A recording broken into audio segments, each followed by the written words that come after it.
I'll never forget in January, man, when players said, I ain't going nowhere. I'm staying right here in Boise, and we want to go do something that's never been done. And seeing them work from that moment to now and seeing a lot of that come to fruition where each game was the biggest game. Each game was the game that we had to find a way to win and battle through, and our guys did it week in and week out, week in and week out, and getting to this point, winning the championship game on the blue, goalpost in the river, and being in here in the team room and seeing our guys come up as the 3 seed. Our guys deserve it. They've earned it. And even in this, there's going to be people that count us out. And even our guys talking about hearing people, oh, that's an easy road for somebody to go through. They got Boise in the quarterfinals. Like, man, that's awesome. That's what this place is built on. The blue collar, chip on your shoulder, count it out. So proud of our guys, our university, this moment. They deserve it. We got a lot of work to do. Excited to get to it. How surreal was it? Just to be here with the team and see the graphic come up as the number 3 seed. It was a moment I'll never forget, BJ. And even seeing, watching ESPN and seeing our team room come up on ESPN, seeing our players on live television on ESPN, those are just surreal moments. All the work you put in the dark and all of a sudden it's come to the light, and seeing us pop up as the 3 seed. It was a surreal moment, a moment I'll never forget, and a moment I was so happy for our players to be in this situation. So did you ever watch like the NCAA basketball version of Selection Sunday?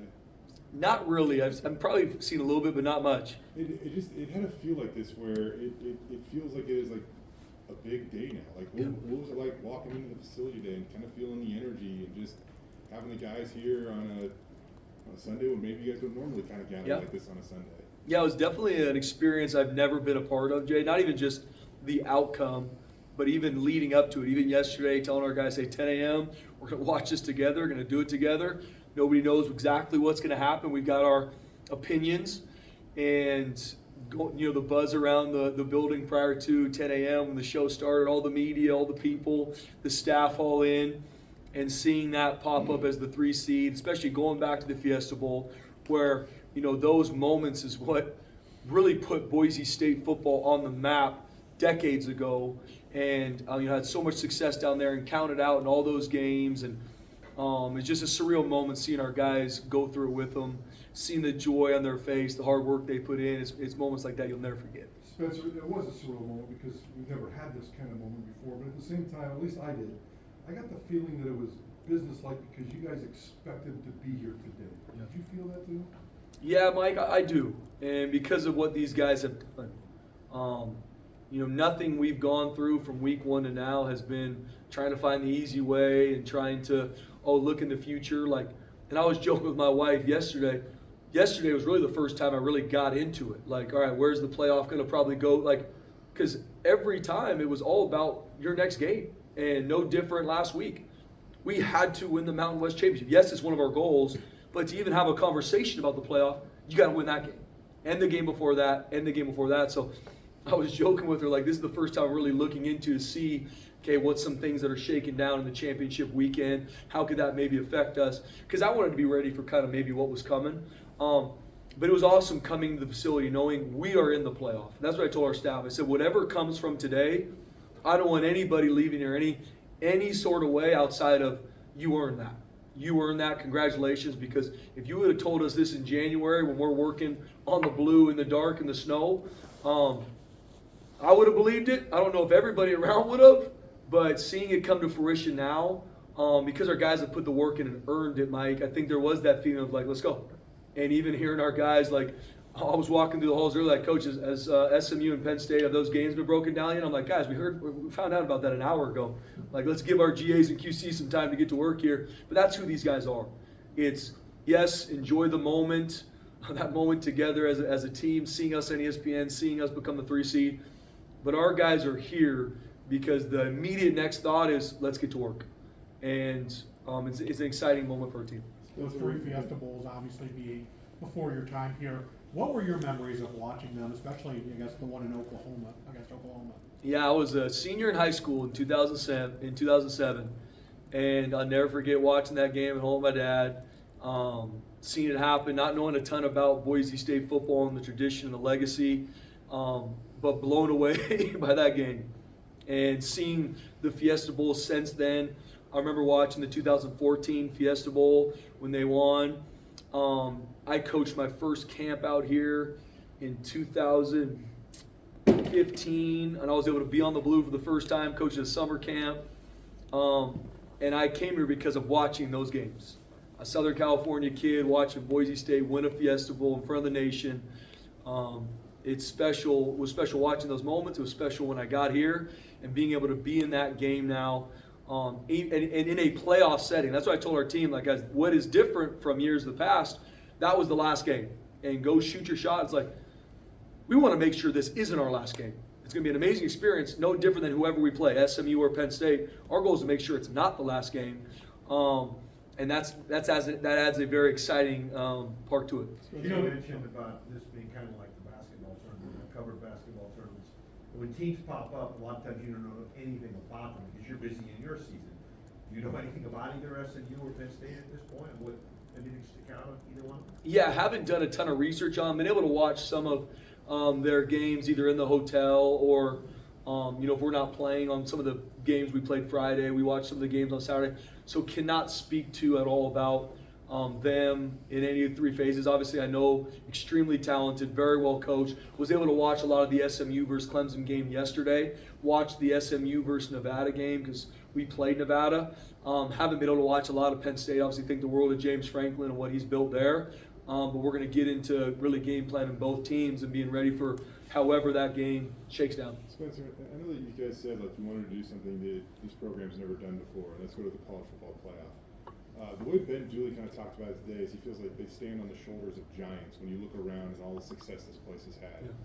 The difference thing about this year is all those, the 14-0 teams, the team that misses one field goal or whatever, they never got a shot to win a national championship. So how much do you feel like maybe this is Boise State's chance, a little unfinished business, and to honor those guys by actually getting a shot to win a national championship? Yeah, Jay, I mean, that's the beautiful part about the college football playoff is all 12 of these teams are feeling the exact same way.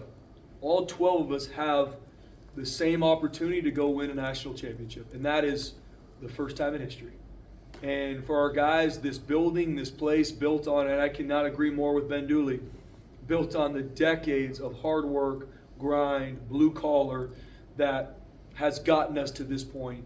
And me as the head coach, our staff, these players, we walk by those pictures every single day. We walk by those trophies every single day you walk in here. And being able to work our tail off to earn the right to add to that legacy, to push even past where it is something we're very excited about. Is it kind of fitting that it's the Fiesta Bowl, just with the way it's worked out? You could have even the Peach Bowl, whatever, and I guess kind of a fun one. But I mean, you guys have worn the same uniform combination in all three Fiesta Bowls. I believe you'll get to choose. Any chance it's 4 for 4? Or? Yeah, it is awesome being the Fiesta Bowl, especially, that's been the bowl, years ago that we've been able to have a lot of success in and play some of our best games. And I was honestly asked earlier, what are my thoughts? I'm like, I don't think I'm allowed to go against that uniform combination. I might get routed out of Boise, Idaho if we go against it.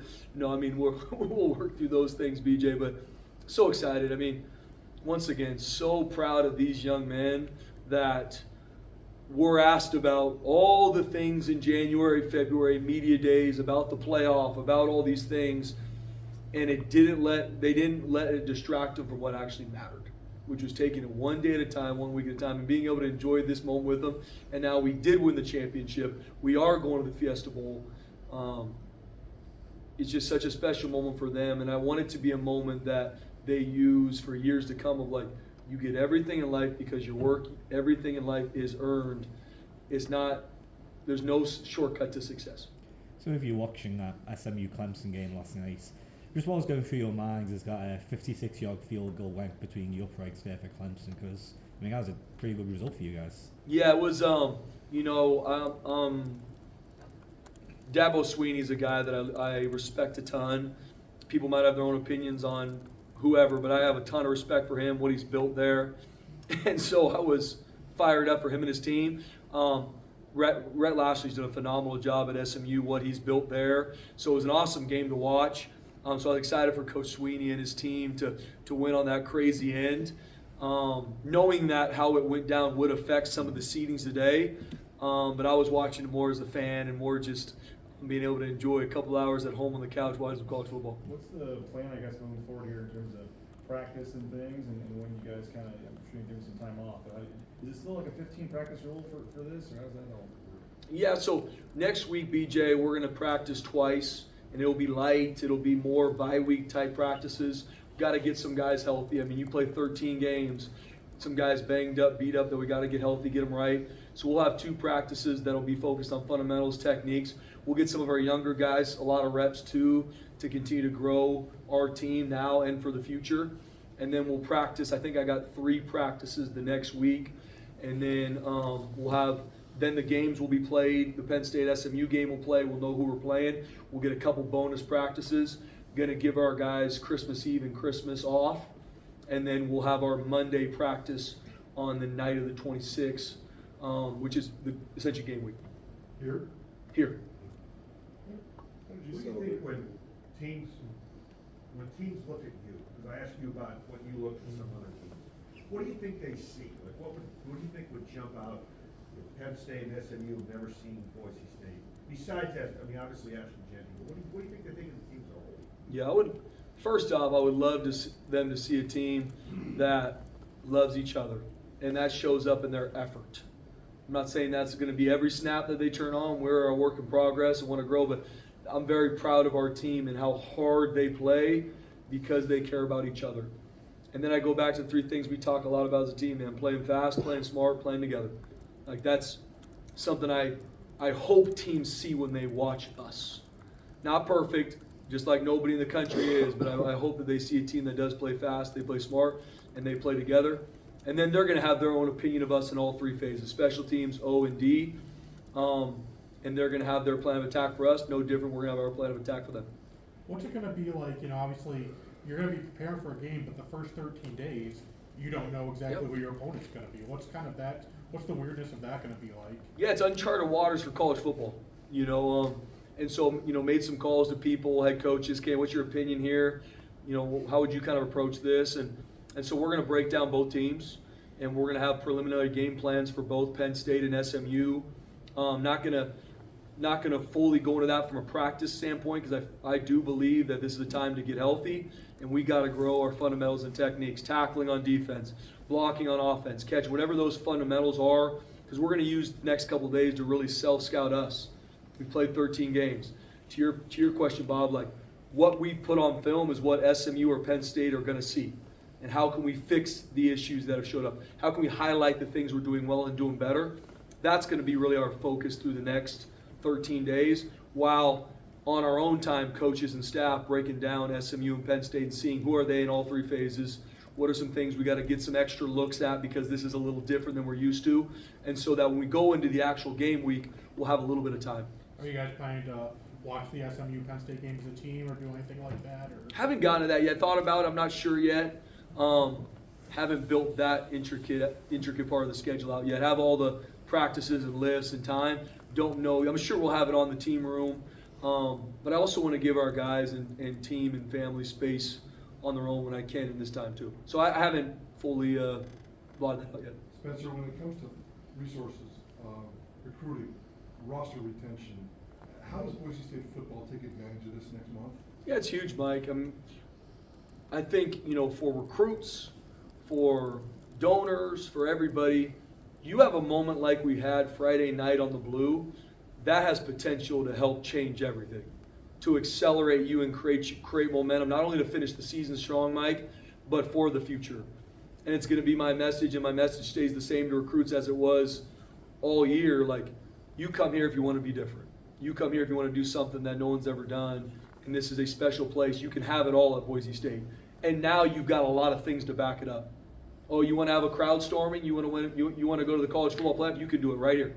You can do it right here. You want to have a first round bye? I'm not saying this is the perfect fit for you, but you can do it right here in Boise, Idaho.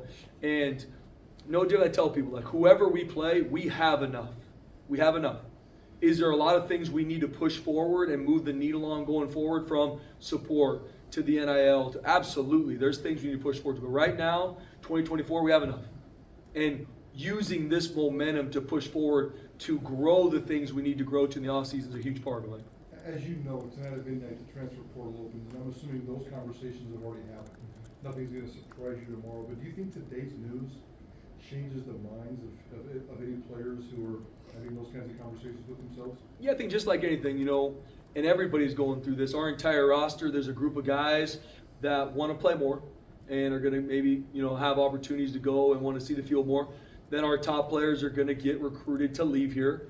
But I think when you put yourself in a situation to make it to the playoff, to put our team in a situation to be on the biggest stage, I think that's a huge motivator for our guys to stay here, on top of all the other reasons they were here in the first place, which is to be a part of family, to grow and develop, to be the best version of themselves. So I think all those things help add to keeping the team intact. And I told our staff the same thing, I want a group of guys that cannot wait to play this game on the 31st. And that's what this team is built like. When it comes to the depth chart and the core group of players, do you expect, based on the conversations you've had for the last week, that core, 100% of that core to be together for this football game in this month? Yeah, I expect that, Mike. Obviously, it's going to be a lot of coming to meet with the entire team over the next 10 days, from our top returning starters all the way to guys that haven't played a lot, because I want to make sure I believe in truth and clarity. And I want everybody to know exactly where they're at on the depth chart, where we see you growing to, and what their role looks on this team going forward. That's going to be some easy conversations. That's going to be some really hard conversations. And so that will be ever changing over the next 10 days, but I am very positive that that will be the case. The Fiesta Bowl, you've mentioned, we've gone 3 times, won 3 times. You're the 3rd coach that's gone to the Fiesta Bowl in their first full year as a head coach. Coincidence? Is there something to it? That's a good question, Bob. I have no idea. Thank you, Jesus. Thank you to our players and our staff, and can't wait for it. Kind of going back to Brady's question last week, when I asked you, said that about 13 players or whatever had been contacted. Yeah. You said you plan to meet with those guys today. Were you able to carve out that time today? And I know you can only go so in depth, but how do you feel like those conversations went? Yeah, I met with some of them today. Going to finish up meeting with some of them later today. Going to meet with them tomorrow and throughout the rest of the week. We got a great group of kids. They want to be here. This is a great place for them to grow and thrive, and I really do believe there's no better place to grow and develop on and off the football field than right here in Boise, Idaho, because that's all I focus on. I tell them, you have 100% of the head coach of Boise State laser focused on you, and that's my heart, and they know that, and so I feel good about it. Yes, there's going to be outside influences pulling at them, but to your question too, Mike, not only that, we're going to continue to raise support to take care of them because they deserve it, and they got a chance to go play in the Fiesta Bowl and win a national championship. All those things add to keeping your team focused on what matters. On top of that, you probably have another important trip coming up this week, I would assume. Can't wait for this weekend. I'll just leave it at that. I don't know how much I'm allowed to speak to it yet, but I'm excited for Saturday. Have you ever been to New York, Spencer? And I know that, again, we got to wait for the official word there, but what do you think that moment's like? Because there are only going to be a few players represented there, and you're likely going to have one. Yeah, I have been to New York one time when I was, Jay, maybe 13. Don't remember one bit of it. Outside of that, I was really busy, and I think I had fun with my family. But all signs point to that happening. I don't know how much I'm allowed to talk to it. Won't talk a ton. But Ashton Jeanty absolutely deserves to not only be in New York on Saturday, he absolutely deserves to win. No questions asked. There's some Zoom questions you guys don't mind. David, you want to see some Zoom, Bruce, or if there's questions in chat? Yeah, if you have questions on Zoom, feel free to unmute and ask.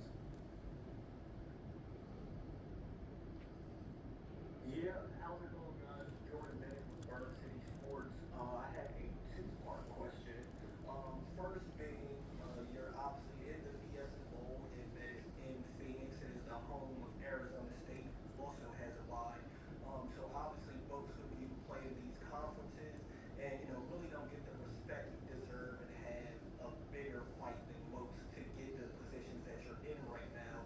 So with that being said, what does that say just about you guys, both Arizona State and Boise State, and the conferences that you play in? Yeah, obviously what Kenny Dillingham was able to do at Arizona State and the wins and how they were able to finish the season, win the Big 12 championship, I mean, so excited for him, their staff, and everything they've gotten, they've earned. And so excited for them. The same way I'm excited for our team and how very similar. We've been able to go out and do everything we need to do to earn the right to be the 3 seed and be in the Fiesta Bowl. And I think just like anything, every year, this is the first time the 12-seeded playoff is in college football. And no different when the first 4-team playoff came out. There were people that were maybe frustrated about some guys left out. I'm assuming there's going to be people maybe frustrated about guys left out of the 12-team playoff and what it is. All I know is for our team, I think the world of our conference, the Mountain West, does a great job. We've been able to play a really good non-conference as well, very similar to Arizona State, and our guys handle business. And we have the one loss on a last-second field goal to Oregon, and we learned a lot from that game, and from that game we were able to go win the rest of our games and earn the right to be the 3 seed. College football, man, it's hard to win. It's hard to win week in and week out, and you could ask any college football coach, they're going to say the same. And I'm proud of our guys handling business and doing what they needed to earn the first round bye and pay in the Fiesta Bowl. Absolutely. The second part of that, you already spoke to Ashton and you spoke about, the entirety of your conference and what it can do, but both Arizona State and Boise State possess arguably the 2 best running backs in college football this year. When you talk about the talent, when you talk about all those different things, what does that say as a testament to not the conference, but more or less the players that are in, whether it's Boise State, Arizona State, or the Big 12 and Mountain West?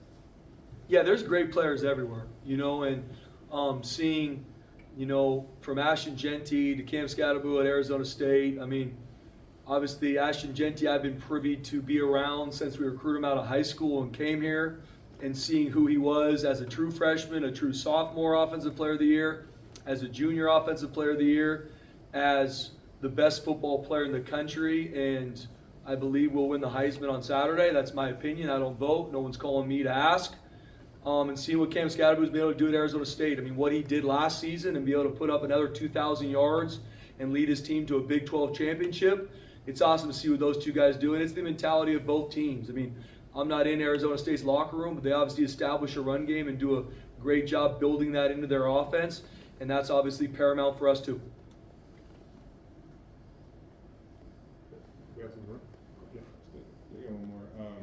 Spencer, how much time do you spend on the messaging of like today was awesome, but you didn't come this far to only go this far? Absolutely.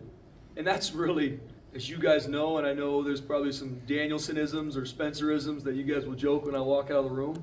BJ's probably got them typed up for us. I mean, guys, that's all I talk about. And no different today. Like I was even joking with Dirk, hey, what are some things I got to think about in this meeting? He's like, just like you always do, this is a playoff. Yeah, the Fiesta Bowl is awesome, but different than the years before, that was the last game no matter what. We need to earn the right to make sure it's not. And so, and knowing this team, Jay, knowing how they're wired, I'm already, like I said, hearing them talk about the guys that are counting us out, that are talking about how, shouldn't be there, or, this is going to be an easy road for SMU and Penn State, whoever wins. Great. Love it. That's what this place is built on. Chip on their shoulder. Please count us out. And that's our guy. So, I'm fired up. You don't have to answer if you don't want to, but either Tubner or Gaines or some of the guys who've been on without, is there any real hope to have them back? Our goal is to get both of them back, BJ. Tubes dressed obviously on Friday night, just because he's built absolutely different and wanted to be available for that game. But with the time, I believe very strongly we'll get Tubes back, and I believe we'll get Cy back as well. Don't know that for sure, but I believe we'll get them both back. The goal is obviously with the time we have off to get everybody back rolling. I'm not saying that's the case. We had some guys got banged up this weekend, but that is the goal with the extra time. And for Ashton, just to get, I know somebody asked in the press conference, he said it was the best thing I've heard ever to get 25 days off. But I mean, for that O-line, for him, just to have this kind of break with the beating that he took for this going down the stretch, I mean, how exciting is that to have a fresh Ashton Jeanty in one? Oh, BJ, it's huge. I mean, I was joking with him. He's like, Coach, I'm going to feel the same way like I felt in fall camp. And if we do what we're supposed to from our rehab, our prep, our training, to Jay's point, focus on what matters, we'll be fresh, we'll be ready to go. And for a guy that's had the carries he's had in the O-line, the battles they've been through, the tight ends, receivers, the D-line, 13 games a lot on these young men's bodies. And we've been in dog fights, finding ways to win. So getting that extra time is going to be huge. Spencer, you talk about body, I remember back in Vegas when we were there in July, you and I had a pretty extended conversation about, mental health and self-awareness. And when you were talking to Marco today, he was kind of being grilled about the game, and he kept saying, I just want to get away for a couple of days. How much emphasis over these next few days will there be on like mental health and taking a chill pill and getting away from football for a couple of days? It's be huge, Mike. I mean, this is taxing on these kids. On us coaches. At this point in the season, we've been going at it now for months. And it's relentless. I mean, it's one day at a time. I mean, it's 4th and 1 mindset in everything you do. So they need it. Coaches need it. And just like everything is in balance. And so I don't think you can completely go away from it for too long. But it's also a fine line to stay on it, because there is a burnout part of this too. And so that is my job as the head coach, to make sure how we schedule the next weeks, we get the work we need, we get the rehab we need, we get the list we need, we get the football we need. But I also want to make sure these guys get the mental space to recoup, cover that side of it too, because it's a lot on these kids, it's a lot on these coaches. And so that was a huge part of me going through the schedule, Mike, to make sure we got the work we needed, no more, no less, and made sure our guys had time for Christmas Eve, to be around their families. Same for me, same for our coaches. Because your lives outside of football aren't on pause now that you're in the Fiesta Bowl. I know my 2 of my 3.5-year-old daughter only know if I'm there or not. And that's no different for our coaches, no different for our kids. So it's always that balance to make sure we're getting what we need. We are pushing the needle. We are growing. But golly, these kids and our coaches are going to need some space to catch their breath, to clear their mind. And I really do believe we'll be our best then too, to where we can focus and we're not going to be drained because of the 13-week grind we just went through. You guys do every question we could possibly about Ashton, winning the Heisman, but I'm gonna still take one more stab. Come on, Jay. You guys are 12 and 1. You're the 3 seed in the college football playoff. He's 131 yards away from breaking Barry Sanders' all-time single-season rushing record, and the dude's averaging like 200 a game. So I mean, that's well within reach. I don't know what else. What else could he possibly do? Yeah, Jay. I mean, at the end of the day, I was talking to someone 3 days ago, and they're like, you might need to call the voters that vote for the Heisman. And I realized there was 915 or whatever it is. But that's where my heart is to this point. I'll be honest. If I got to sit down in my office, close the door for 2 days, and call every Heisman voter, not to lobby for Ashton, to make sure they just give him the time, watching the film, who is he as a person. Because I truly believe when all these voters do that, I don't think it should be close. I know I'm biased. I'm around him every day. But for what he's done personally, what he's willed our team to do as our top leader, winning a championship, getting his team to a championship, winning it, being the 3 seed, the individual stats that he's racked up across the way, played every single game, played every single down. My shout to everybody is, please watch the film. Watch the film, watch his body of work, find out more about who he is as a young man, because guys like Ashton Jeanty are phenomenal for college football. And he's going to be phenomenal for the NFL. And I've talked to a bunch of NFL scouts. He's going to drastically change every NFL team the second he walks in the door, not only from his play on the field, but for the culture he brings with him. Please, voters of the Heisman, just watch the film. Watch the film, watch his body of work, and I promise you, he's the best football player in the country. Don't take my word for it, watch the film. You always talk about him as a person and being elite and stuff like that. And last week we were talking to him, and he took his offensive lineman out as a thank you dinner, and talking to his mom a little bit. He says even in his busy schedule, he takes time out of his day when he's got it to check in on his family and friends and whatever. Do you have any little Ashton Jeanty moment like that where he might be taking time out of his day to address you, or you've noticed him do it to a player or anything, just kind of specific like that, I guess? Yeah, I mean, he's a unanimous captain. He's on our leadership council, voted by his teammates, which we meet on Mondays. And me and Ashton meet after those meetings every week. So we've met, whatever weeks in a row.